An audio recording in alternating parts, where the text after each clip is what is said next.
নমস্কার বন্ধুরা, ভক্তিমূলক কথা চ্যানেলে জানাই আপনাদের স্বাগত। ভারতীয় দর্শনশাস্ত্র এবং বিভিন্ন দেবদেবীর পূজা অর্চনার পদ্ধতি এই চ্যানেলের মূল আলোচনার বিষয়বস্তু। বন্ধুরা, আশা করি আপনারা ভালো আছেন এবং সুস্থ আছেন। আজকে একটি অত্যন্ত গুরুত্বপূর্ণ বিষয় নিয়ে এই ভিডিওটিতে আলোচনা করব। আগামী 14ই ফেব্রুয়ারি বুধবার পালিত হবে বসন্ত পঞ্চমী। এই দিন বাড়িতে অবশ্যই নিয়ে আসুন এই 5টি জিনিস। আমরা প্রত্যেকেই জানি যে মা সরস্বতী হচ্ছে বিদ্যা, বুদ্ধি এবং জ্ঞানের দেবী। বিশ্বাস অনুসারে বসন্ত পঞ্চমীর দিনটি দেবী সরস্বতীকে উৎসর্গ করা হয়। সরস্বতীকে বলা হয় বিদ্যা ও সঙ্গীতের দেবী। শুধু মন্দিরেই নয়, প্রত্যেক স্কুলেও সরস্বতী পুজো ও যজ্ঞ ইত্যাদি করা হয়। যারা সরস্বতী দেবীকে পুজো করেন তাদের বিশ্বাস অনুসারে সরস্বতী তাদের শিক্ষার জন্য আশীর্বাদ প্রদান করেন। জীবনে সাফল্যের দরজাও খুলে দেন এই বিদ্যার দেবী। ধর্মীয় বিশ্বাসের ভিত্তিতে এমন কিছু কিছু জিনিস রয়েছে যা বসন্ত পঞ্চমীর দিনে বাড়িতে আনা খুবই শুভ বলে মনে করা হয়। ধর্মীয় বিশ্বাস অনুসারে বসন্ত পঞ্চমীর দিন স্নানের পর হলুদ রঙের কাপড় পরা হয়। এরপর দেবী সরস্বতীর পূজার মাধ্যমে দিনটি শুরু হয়। দেবী সরস্বতীকে ভোগ নিবেদন করা হয়, হলুদ ফুল নিবেদন করা হয়। এছাড়াও বন্ধুরা, এই দিন কিন্তু আপনারা মা সরস্বতীর আরাধনা অবশ্যই করবেন। আপনি বাড়িতে নতুন বিগ্রহ নিয়ে আসুন বা যে বিগ্রহ আপনার বাড়িতে সর্বদাই পূজিত সেই মায়েরই পুজো দিন, অথবা আপনি কোনো পটেও পুজো করতে পারেন। তবে যেভাবেই পুজো করুন না কেন, মা সরস্বতীর চরণে এই 5টি জিনিস অবশ্যই নিবেদন করবেন। সরস্বতী পুজোর দিন এই বিশেষ জিনিসগুলো ঘরে আনা অত্যন্তই শুভ এবং অবশ্যই এই জিনিসগুলি শিক্ষার্থীকে দিয়ে নিবেদন করবার চেষ্টা করবেন। সে তার শিক্ষা জগতে আরও বেশি সুনাম পাবে এবং সফল হবে। বসন্ত পঞ্চমীতে যে জিনিসগুলি কেনা শুভ বলে মনে করা হয়, কি সেই জিনিসগুলি সেগুলি এবার একে একে দেখে নেওয়া যাক। চলুন বন্ধুরা, এবার বিস্তারিত আলোচনায় প্রবেশ করা যাক। প্রথমেই যে জিনিসটি আপনারা বাড়িতে নিয়ে আসবেন সেটি হচ্ছে একটি মাটির দোয়াত এবং একটি খাগের কলম। এই দুটি জিনিসই মা সরস্বতীর কাছে অবশ্যই নিবেদন করবেন। আগেকার দিনে একটি বাড়িতে যতজন শিক্ষার্থী থাকে ততগুলোই দোয়াত ও খাগের কলম মা সরস্বতীর চরণের কাছে নিবেদন করা হতো। এখন আমরা কেউই খাগের কলম দিয়ে লিখি না, ব্যবহার করাও হয় না দোয়াতও। কিন্তু এই রীতি বহু যুগ যুগ ধরে চলে আসছে এবং এই জিনিসটি দিয়ে একটি বিশেষ উপায়ও করা যায়, যেটি আমি ভিডিও শেষে বলে দেব।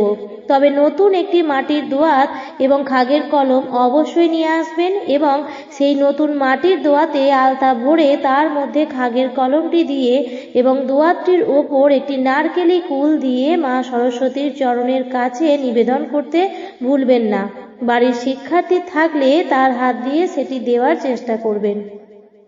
দ্বিতীয় যে জিনিসটির কথা বলবো তা হলো বাদ্যযন্ত্র। সরস্বতীর মূর্তিতে সাধারণত হাতে বাদ্যযন্ত্র দেখা যায়। দেবী সরস্বতীকে খুশি করার জন্য যে কোনো বাদ্যযন্ত্র এই দিন বাড়িতে আনা যেতেই পারে।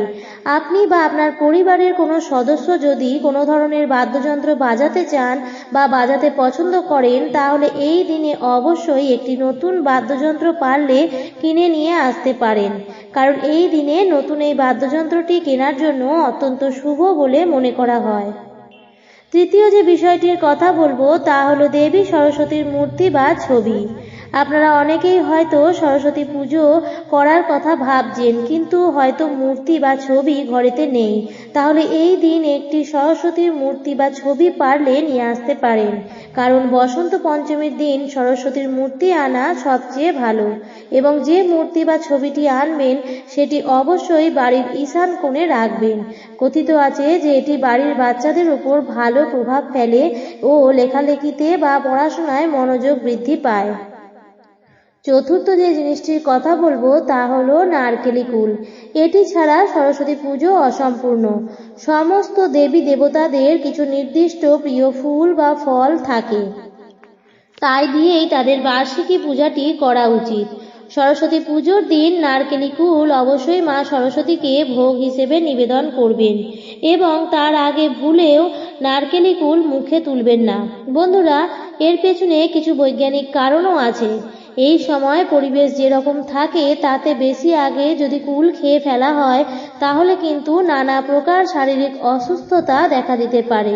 আর ধার্মিক মান্যতা অনুসারে নারকেলি কুল মা সরস্বতীর অত্যন্ত প্রিয়, তাই মা সরস্বতীকে নিবেদন করার আগে নারকেলি কুল খাওয়া উচিত নয়।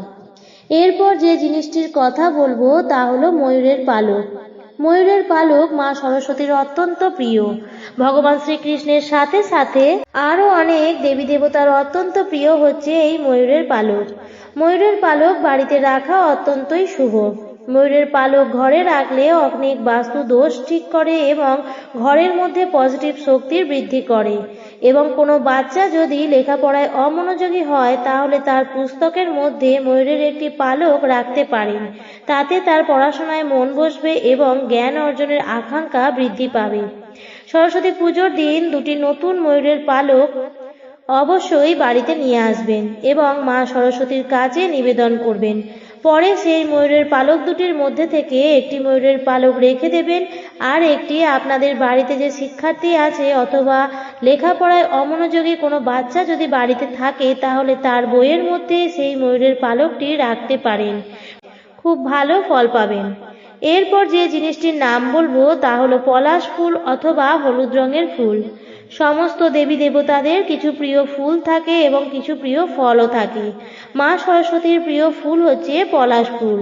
এই সময়টায় এমন যে পলাশ ফুল খুব ভালোভাবেই কিন্তু দেখতে পাওয়া যায়, কিন্তু তাও সরস্বতী পুজোর দিন একটিও পলাশ ফুলের কুঁড়িও পাওয়া মুশকিল হয়, কারণ মা সরস্বতীর অত্যন্ত পছন্দের প্রিয় এই পলাশ ফুল সবাই আগেই সংগ্রহ করে নেয়।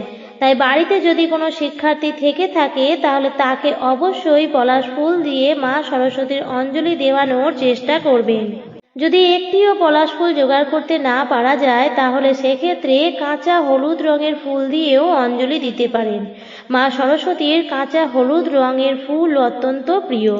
বন্ধুরা, হলুদ রঙের ফুল বা হলুদ রঙের ফুলের মালা এই দিন বাড়িতে আনতে পারেন। দেবী সরস্বতীকে হলুদ রঙের ফুল নিবেদন করাও খুব শুভ বলে মনে করা হয়।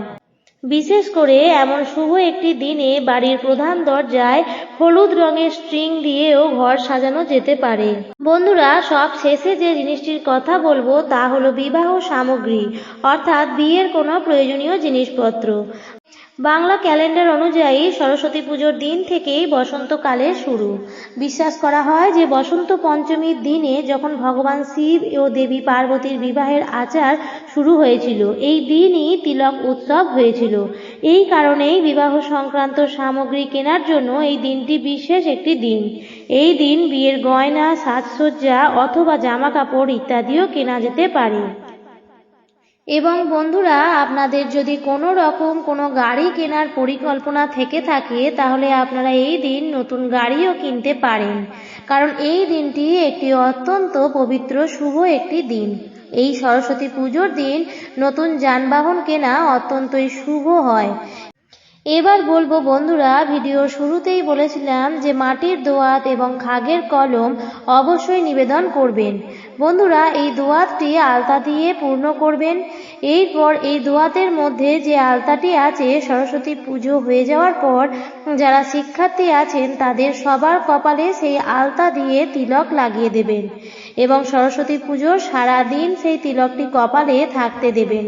বন্ধুরা, এই আলতাটি যদি সুন্দরভাবে সংগ্রহ করে রাখতে পারেন তাহলে সারা বছর কোনো ভালো কাজে যাওয়ার আগে সেখান থেকে সামান্য পরিমাণ আলাদা করে নিয়ে কপালে ফোঁটা দিয়ে কোনো ভালো কাজে যেতে পারেন, তাহলে সে অবশ্যই সেই কাজে সফল হবে।